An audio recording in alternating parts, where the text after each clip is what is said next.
The Dalai Lama turned 90 and confirmed that he will have a successor, one that would be picked by the trust that he instituted, which got the Chinese all flustered, and they issued a statement that the reincarnation of the Dalai Lama and the Panchen Lama will be done by drawing lots from a golden urn, and the name and processes would be approved by Beijing. Obviously, the followers of the Dalai Lama have rejected the Chinese claim. This isn't just a religious question, it's deeply political and more about identity, power, and global influence.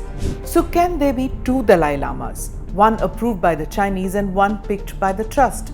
Traditionally, there's only been one Dalai Lama at a time, recognized as the reincarnation of the previous one. This is Quick Take, your quick guide. I'm Smita Prakash.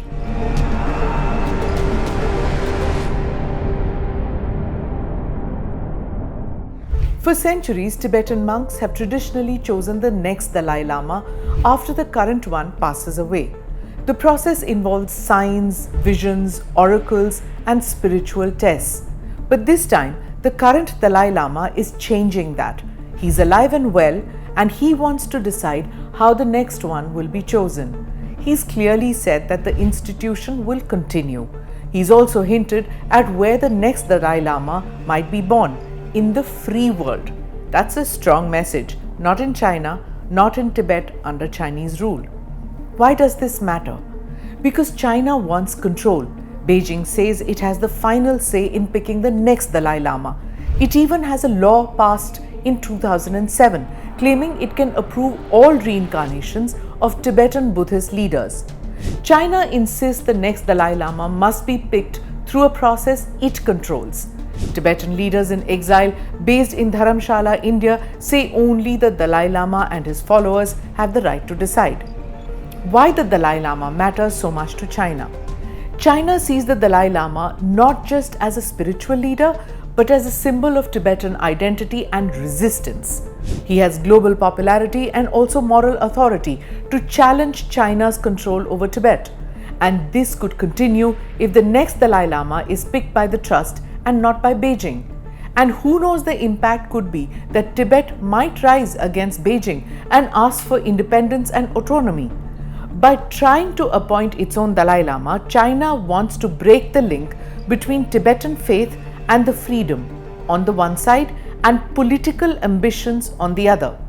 And let's not forget, the Chinese leaders' continued disdain for Buddhism. They barely tolerate it in Tibet. So what happens if both go ahead? We could see two rival Dalai Lamas, one chosen by Tibetans in exile, respected worldwide but banned in China, and another picked by Beijing, approved by the Communist Party but rejected by Tibetan Buddhists and the global community. This isn't speculation, it's happened before. In 1995, the Dalai Lama recognized a 6-year-old boy as the Panchen Lama, the second most important figure in Tibetan Buddhism. China immediately took the boy away. He disappeared and no one has seen him since. Beijing then appointed its own Panchen Lama, a choice widely rejected by Tibetans. That event changed everything, and it's why this time Tibetan leaders fear a repeat. What's India's stand? India has hosted the Dalai Lama for over 6 decades.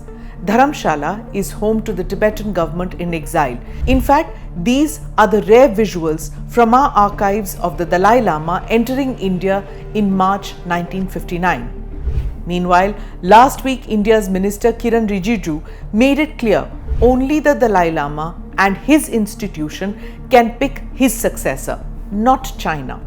But in real terms, India's options are limited. China controls Tibet, which borders India across 3,500 kilometers and borders regions in Ladakh, Himachal Pradesh, Arunachal Pradesh and Sikkim. There are about 10,000 Tibetans in India, some who came with the Dalai Lama. Most were born here. The best option for India would be to maintain strategic ambiguity about the selection of the next Dalai Lama. And what about the United States? America passed a law in 2020 called the Tibetan Policy and Support Act.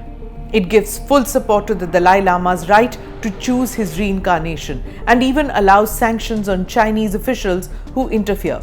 So this is not just a religious debate, It's a geopolitical fault line between China, India, and the US. And at the heart of it is a simple question: can Beijing control Tibetan Buddhism? The Dalai Lama once joked, if there are two Dalai Lamas, one chosen in free land and one by China, no one will respect the fake one. But for Tibetans inside Tibet, in all likelihood, they would be forced to follow the Chinese appointed figure.